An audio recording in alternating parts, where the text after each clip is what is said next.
Good evening. I hope you've had a great day today. Welcome to BVJ's Bedtime Stories. I'm Big Voice Jay, and this is a show where we get you ready for a good night's sleep with public domain short stories just for you. Links to all the stories can be found at the show notes at bedtimewithbvj.com. And if you'd like to support the show, there's a Buy Me a Coffee link on every page and post. Tonight, we continue our story, The Wizard of Oz by L. Frank Baum. Chapter 15, The Discovery of Oz the Terrible. The four travelers walked up to the great gate of Emerald City and rang the bell. After ringing several times, it was opened by the same guardian of the gates they had met before. "What? Are you back again?" he asked in surprise. "Do you not see us?" answered the Scarecrow. "But I thought you had gone to visit the Wicked Witch of the West." "We did visit her," said the Scarecrow. "And she let you go again?" asked the man in wonder. "She could not help it, for she is melted," explained the Scarecrow. "Melted? Well, that is good news indeed," said the man. "Who melted her?" "It was Dorothy," said the lion gravely. "Good gracious," exclaimed the man, and he bowed very low indeed before her. Then he led them into his little room and locked the spectacles from the great box on all their eyes, just as he had done before. Afterward they passed on through the gate into the Emerald City. When the people heard from the guardian of the gates that Dorothy had melted the Wicked Witch of the West, they all gathered around the travelers and followed them in a great crowd to the Palace of Oz.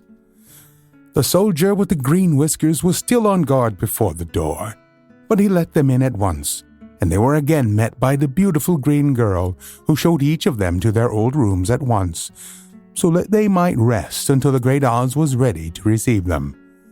The soldier had the news carried straight to Oz that Dorothy and the other travelers had come back again after destroying the Wicked Witch. But Oz made no reply. They thought the great wizard would send for them at once, but he did not. They had no word from him the next day, nor the next, nor the next. The waiting was tiresome and wearing, and at last they grew vexed that Oz should treat them in so poor a fashion, after sending them to undergo hardships and slavery. So the Scarecrow at last asked the green girl to take another message to Oz, saying if he did not let them in to see them at once, they would call the winged monkeys to help them and find out whether he kept his promises or not. The wizard was given this message. He was so frightened that he sent word for them to come to the throne room at 4 minutes after 9 o'clock the next morning. He had once met the winged monkeys in the land of the West, and he did not wish to meet them again. The four travelers passed a sleepless night, each thinking of the gift Oz had promised to bestow on them. Dorothy fell asleep only once, and then she dreamed she was in Kansas, where Aunt Em was telling her how glad she was to have her little girl at home again. Promptly at 9 o'clock the next morning, the green-whiskered soldier came to them, and 4 minutes later they all went into the throne room of the great Oz. Of course, each one of them expected to see the wizard in the shape he had taken before, and all were greatly surprised when they looked about and saw no one at all in the room. They kept close to the door and closer to one another, for the stillness of the empty room was more dreadful than any of the forms they'd seen Oz take. Presently they heard a solemn voice that seemed to come from nowhere near the top of the great dome, and it said, "I am Oz, the great and terrible. Why do you seek me?" They looked again in every part of the room, and then, seeing no one, Dorothy asked, "Where are you?" "I am everywhere," answered the voice. "But to the eyes of common mortals I am invisible. I will now seat myself upon my throne that you may converse with me." Indeed, the voice seemed just then to come straight from the throne itself, so they walked toward it and stood in a row, while Dorothy said, "We have come to claim our promise, O Oz." "What promise?" asked Oz. "You promised to send me back to Kansas when the Wicked Witch was destroyed," said the girl. "And you promised to give me brains," said the Scarecrow. "And you promised to give me a heart," said the Tin Woodman. "And you promised to give me courage," said the Cowardly Lion. "Is the Wicked Witch really destroyed?" asked the voice, and Dorothy thought it trembled a little. "Yes," she answered. "I melted her with a bucket of water." "Dear me," said the voice, "how sudden!" "Well, come to me tomorrow, for I must have time to think it over." "You've had plenty of time already," said the Tin Woodman angrily. "We shan't wait a day longer," said the Scarecrow. "You must keep your promises to us," exclaimed Dorothy. The lion thought it might be as well to frighten the wizard, so he gave a large, loud roar, which was so fierce and dreadful that Toto jumped away from him in alarm and tipped over the screen that stood in a corner.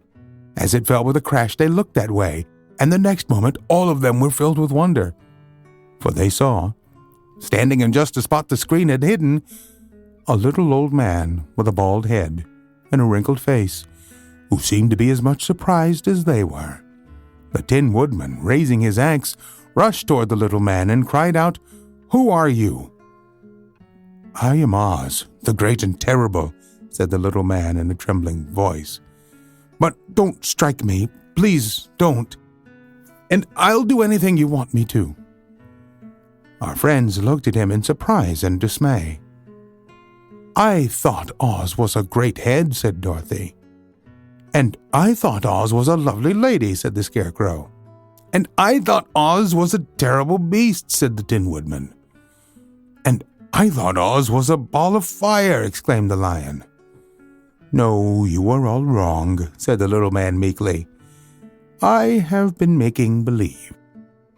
"Making believe?" cried Dorothy. "Are you not a great wizard?" "Hush, my dear," he said. "Don't speak so loud or you will be overheard, and I should be ruined. I'm supposed to be a great wizard." "And aren't you?" she asked. "Not a bit of it, my dear. I'm just a common man." "You're more than that," said the Scarecrow in a grieved voice. "You're a humbug." "Exactly so," said the little man, rubbing his hands together as if it pleased him. "I am a humbug." "But this is terrible," said the Tin Woodman. "How shall I ever get my heart?" "Or I my courage?" asked the lion. "Or I my brains?" wailed the Scarecrow, wiping the tears from his eyes with his coat sleeve. "My dear friends," said Oz, "I pray you not to speak of these little things. Think of me and the terrible trouble I'm in at being found out." "Doesn't anyone else know you're a humbug?" asked Dorothy. "No one knows it but you four and myself," replied Oz. "I have fooled everyone so long that I thought I should never be found out. It was a great mistake my ever letting you into the throne room. Usually I will not see even my subjects, and so they believe I am something terrible." "But I don't understand," said Dorothy in bewilderment. "How was it that you appeared to me as a great head?" "That was one of my tricks," answered Oz. "Step this way, please, and I will tell you all about it." He led the way to a small chamber in the rear of the throne room, and they all followed him. He pointed to one corner in which lay the great head, made out of many thicknesses of paper and with a carefully painted face. "This I hung from the ceiling by a wire," said Oz. "I stood behind the screen and pulled a thread to make the eyes move and the mouth open." "But how about the voice?" she inquired. "Oh, I am a ventriloquist," said the little man. "I can throw the sound of my voice wherever I wish, so that you thought it was coming out of the head. Here are the other things I used to deceive you." He showed the Scarecrow the dress and the mask he had worn when he seemed to be the lovely lady, and the Tin Woodman saw that his terrible beast was nothing but a lot of skins sewn together with slats to keep their sides out.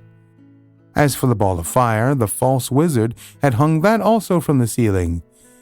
It was really a ball of cotton, but when oil was poured upon it, the ball burned fiercely. "Really," said the Scarecrow, "you ought to be ashamed of yourself for being such a humbug." I certainly am," answered the little man sorrowfully. "But it was the only thing I could do. Sit down, please. There are plenty of chairs, and I will tell you my story." So they sat down and listened while he told the following tale.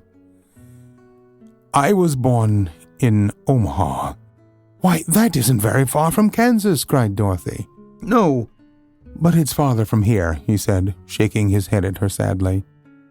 "When I grew up, I became a ventriloquist, and at that I was very well trained by a great master. I could imitate any sound of a bird, of a beast. Here he mewed so like a kitten that Toto pricked up his ears and looked everywhere to see where she was. After a time," continued Oz, "I tired of that and became a balloonist." "What is that?" asked Dorothy. "A man who goes up in a balloon on circus day so as to draw a crowd of people together and get them to pay to see the circus," he explained.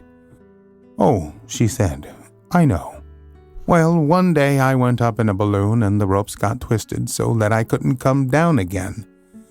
It went way up above the clouds, so far that a current of air struck it and carried it many, many miles away.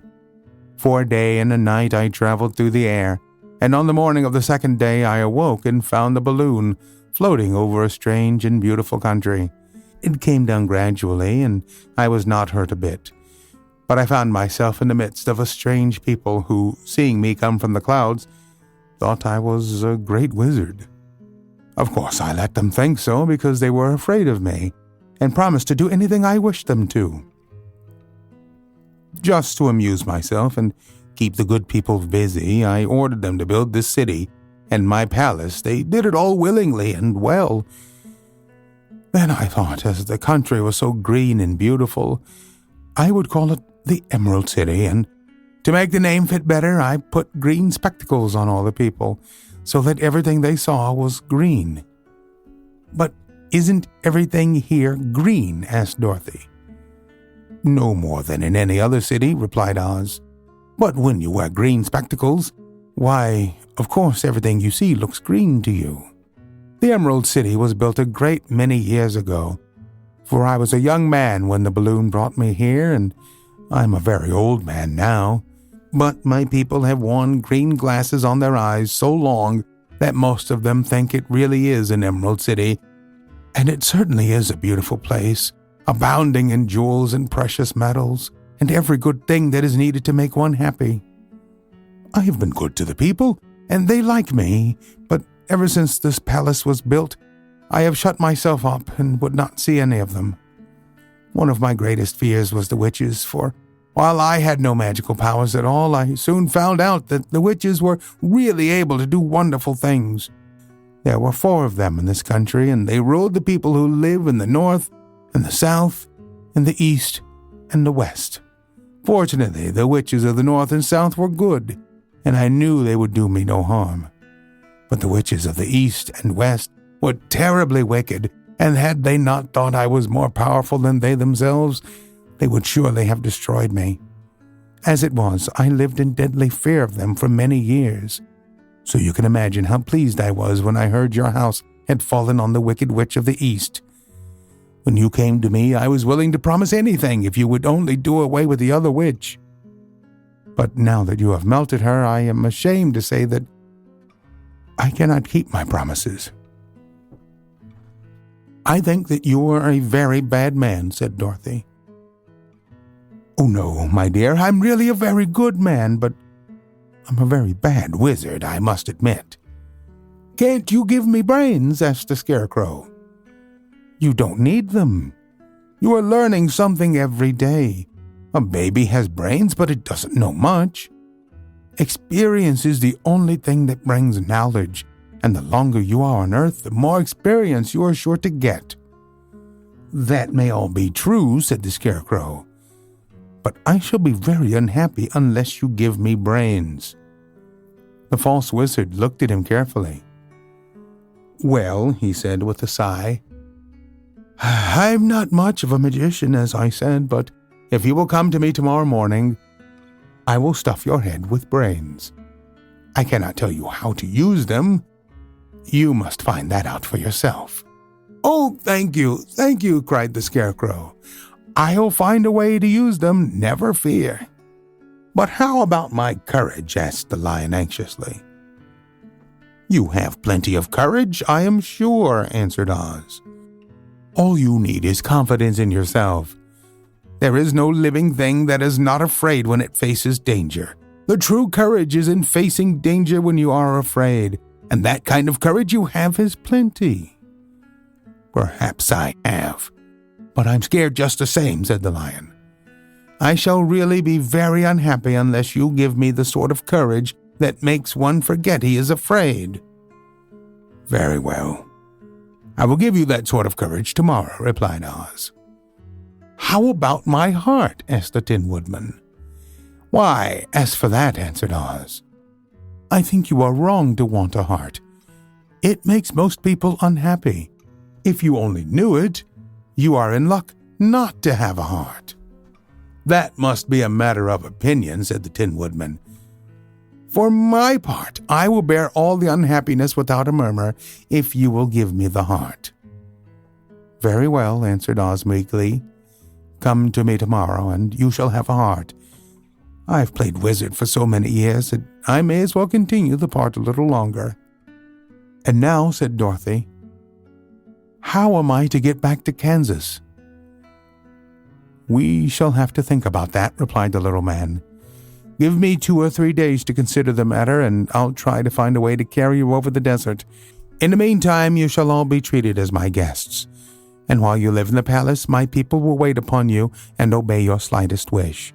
There is only one thing I ask in return for my help, such as it is. You must keep my secret and tell no one I am a humbug." They agreed to say nothing of what they had learned, and went back to their rooms in high spirits. Even Dorothy had hoped that the great and terrible humbug, as she called him, would find a way to send her back to Kansas, and if he did, she was willing to forgive him everything.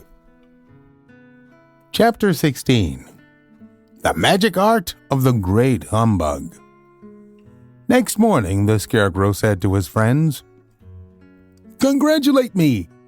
I'm going to Oz to get my brains at last. When I return, I shall be as other men are." "I have always liked you as you were," said Dorothy simply. "It is kind of you to like a scarecrow," he replied.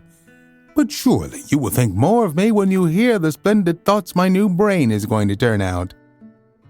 Then he said goodbye to them all in a cheerful voice and went to the throne room, where he rapped upon the door. "Come in," said Oz.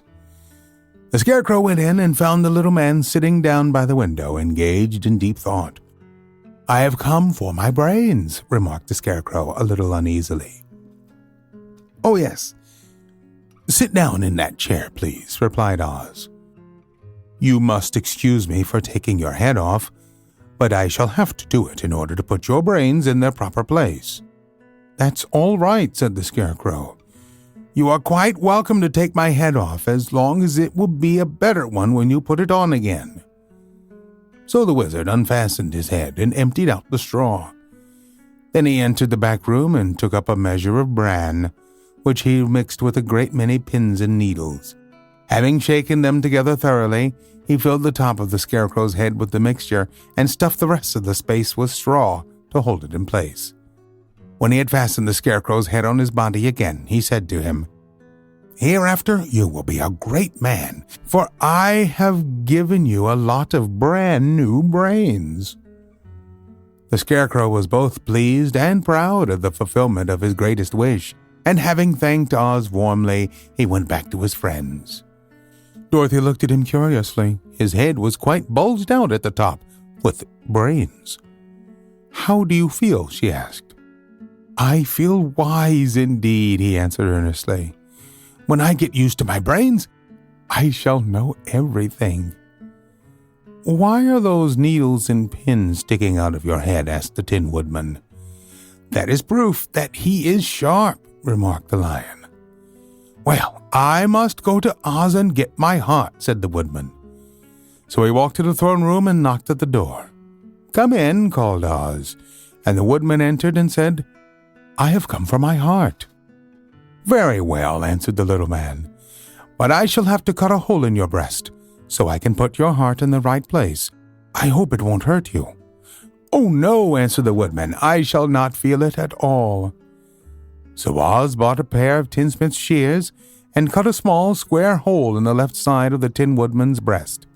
Then, going to a chest of drawers, he took out a pretty heart made entirely of silk and stuffed with sawdust. "Isn't it a beauty?" he asked. "It is indeed," replied the woodman, who was greatly pleased. "But is it a kind heart?" "Oh, very," answered Oz. He put the heart in the woodman's breast and then replaced the square of tin, soldering it neatly together where it had been cut. "There," said he. "Now you have a heart that any man might be proud of. I'm sorry I had to put a patch on your breast, but it really couldn't be helped." "Never mind the patch," exclaimed the happy woodman. "I am very grateful to you and shall never forget your kindness." "Don't speak of it," replied Oz. Then the Tin Woodman went back to his friends, who wished him every joy on account of his good fortune. The Lion now walked to the throne room and knocked at the door. "Come in," said Oz. "I have come for my courage," announced the Lion, entering the room. "Very well," answered the little man. "I will get it for you." He went to a cupboard and, reaching up to a high shelf, took down a square green bottle, the contents of which he poured into a green gold dish, beautifully carved. Placing this before the Cowardly Lion, who sniffed at it as if he did not like it, the wizard said, "Drink." "What is it?" asked the Lion. "Well," answered Oz, "if it were inside of you, it would be courage. You know, of course, that courage is always inside one, so that this cannot really be called courage until you have swallowed it. Therefore, I advise you to drink it as soon as possible." The Lion hesitated no longer, but drank till the dish was empty. "How do you feel now?" asked Oz. "Full of courage," replied the Lion, who went joyfully back to his friends to tell him of his good fortune. Oz laughed to himself, smiled to think of his success in giving the Scarecrow and the Tin Woodman and the Lion exactly what they thought they wanted. "How can I help being a humbug," he said, "when all these people make me do things that everybody knows can't be done? It was easy to make the Scarecrow and the Lion and the Woodman happy because they imagined I can do anything. But it will take more than imagination to carry Dorothy back to Kansas, and I'm sure I don't know how it can be done." We'll continue our story on our next episode. I want to remind you that we're always looking for great stories like this one to feature on the show. Send your suggestions to bigvoicejay@gmail.com. We've got a YouTube channel full of stories from the show.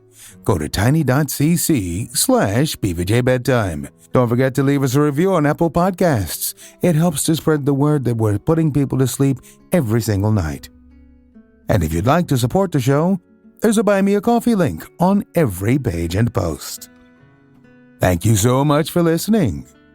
Good night. Diamond Club hopes you have enjoyed this program.